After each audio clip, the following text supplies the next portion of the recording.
Hi friends, welcome to my channel. ಎಲ್ಲರೂ ಹೇಗಿದ್ದೀರಾ? I hope ಎಲ್ಲರೂ ಚೆನ್ನಾಗಿದ್ದೀರಾ ಅಂತ ಅಂದ್ಕೊತೀನಿ. ಫ್ರೆಂಡ್ಸ್, ಇವತ್ತು KSRTCಯಿಂದ ಅಧಿಕೃತ ಸುತ್ತೋಲೆ ಬಂದಿದೆ. ಉಚಿತ ಬಸ್ಗೆ 1 ವರ್ಷವಾಗುತ್ತಿದ್ದಂತೆ 6 ಹೊಸ ರೂಲ್ಸ್ ಬಂದಿದ್ದಾವೆ. ಸಿದ್ದರಾಮಯ್ಯ ನೇತೃತ್ವದಲ್ಲಿ ಕಳೆದ ಬಾರಿ ವಿಧಾನಸಭಾ ಚುನಾವಣೆಯಲ್ಲಿ ಕಾಂಗ್ರೆಸ್ ಪಕ್ಷ ಗೆದ್ದ ನಂತರ ನಿಮಗೆಲ್ಲರಿಗೂ ತಿಳಿದಿರುವಂತೆ ಅಧಿಕಾರಕ್ಕೆ ಬಂದ ನಂತರ ಸಾಕಷ್ಟು ಉಚಿತ ಗ್ಯಾರಂಟಿ ಯೋಜನೆಗಳನ್ನು ಜಾರಿಗೆ ತಂದಿದೆ. ಅದರಲ್ಲಿ ಮಹಿಳೆಯರ KSRTC ಬಸ್ಗಳಲ್ಲಿ ಓಡಾಡುವಂಥ ಶಕ್ತಿ ಯೋಜನೆ, ಇದು ಈಗ 1 ವರ್ಷ ಕಂಪ್ಲೀಟ್ ಆಗೈತಿ. ಈ ಯೋಜನೆಗಳ ಮೂಲಕ KSRTC ಬಸ್ಗಳಲ್ಲಿ ಮಹಿಳೆಯರು ರಾಜ್ಯದೊಳಗೆ ಯಾವುದೇ ಸ್ಥಳಕ್ಕೆ ಬೇಕಾದರೂ ಕೂಡ ಫ್ರೀಯಾಗಿ ಪ್ರಯಾಣ ಮಾಡಬಹುದಾಗಿತ್ತು. ಆದರೆ ಈಗ ಕಾಂಗ್ರೆಸ್ ಸರ್ಕಾರ 1 ವರ್ಷ ಆದ ಬೆನ್ನಲ್ಲೇ ಈ ಯೋಜನೆಯಲ್ಲಿ ಒಂದಿಷ್ಟು ಹೊಸ ನಿಯಮಗಳನ್ನು ಜಾರಿಗೆ ತಂದಿದೆ. ಉಚಿತವಾಗಿ ಫ್ರೀಯಾಗಿ ಬಸ್ ಪ್ರಯಾಣ ಮಾಡುವಂಥ ಮಹಿಳೆಯರು ಇದರ ಬಗ್ಗೆ ಸಂಪೂರ್ಣ ಮಾಹಿತಿಯನ್ನು ಹೊಂದಿರಬೇಕಾಗುವುದು ಅತ್ಯಂತ ಪ್ರಮುಖವಾಗಿರುತ್ತದೆ. ಮಹಿಳಾ ಪ್ರಯಾಣಿಕರಿಗೆ ಉಚಿತವಾದ ಪ್ರಯಾಣವನ್ನು ಸರ್ಕಾರಿ ಬಸ್ಗಳಲ್ಲಿ ನೀಡಿರಲಾಗುತ್ತದೆ ನಿಜ. ಆದರೆ ಅವರು ಲಗೇಜನ್ನು ಇಂತಿಷ್ಟೇ ತರಬೇಕು ಎನ್ನುವಂಥ ನಿಯಮಗಳನ್ನು ಕೂಡ ತಿಳಿದುಕೊಳ್ಳಬೇಕಾಗಿರುವುದು ಪ್ರಮುಖವಾಗಿರುತ್ತದೆ.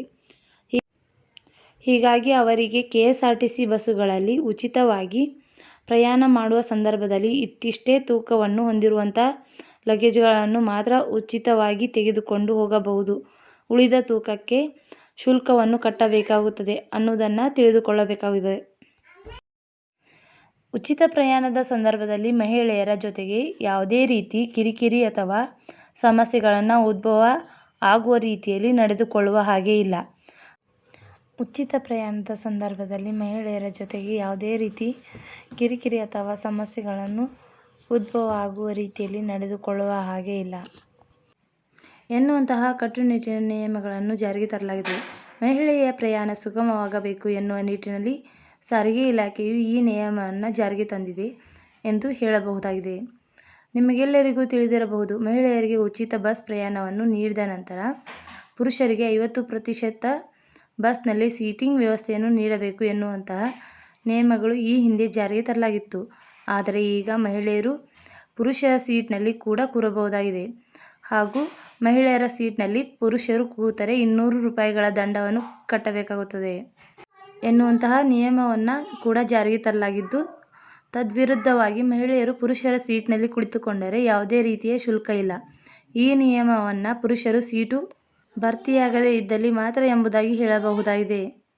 ಈ ಎಲ್ಲ ನಿಯಮಗಳನ್ನು ಮಹಿಳಾ ಪ್ರಯಾಣಿಕರು ಉಚಿತವಾಗಿ ಬಸ್ ಪ್ರಯಾಣ ಮಾಡುವ ಸಂದರ್ಭದಲ್ಲಿ ತಿಳಿದುಕೊಳ್ಳಬೇಕಾಗಿರುವುದು ಅತ್ಯಗತ್ಯವಾಗಿದೆ. ಶಕ್ತಿ ಯೋಜನೆಯ ಮೂಲಕ ಉಚಿತವಾಗಿ ಬಸ್ ಪ್ರಯಾಣ ಮಾಡುವಂತಹ ಮಹಿಳೆಯರು ಸಾರಿಗೆ ಇಲಾಖೆ ಜಾರಿಗೆ ತಂದಿರುವಂತಹ ಈ ಹೊಸ ನಿಯಮಗಳ ಬಗ್ಗೆ ಸಂಪೂರ್ಣ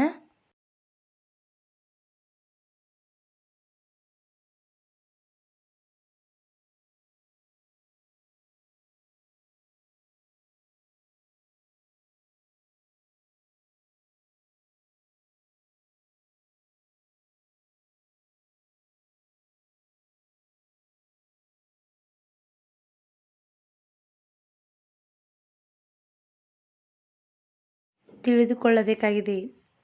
ಈ ವಿಡಿಯೋ ಇಷ್ಟ ಆದರೆ ಪ್ಲೀಸ್ ಲೈಕ್ ಮಾಡಿ, ಶೇರ್ ಮಾಡಿ ಮತ್ತು ಸಬ್ಸ್ಕ್ರೈಬ್ ಆಗೋದನ್ನು ಮರಿಬೇಡಿ. Thanks for watching.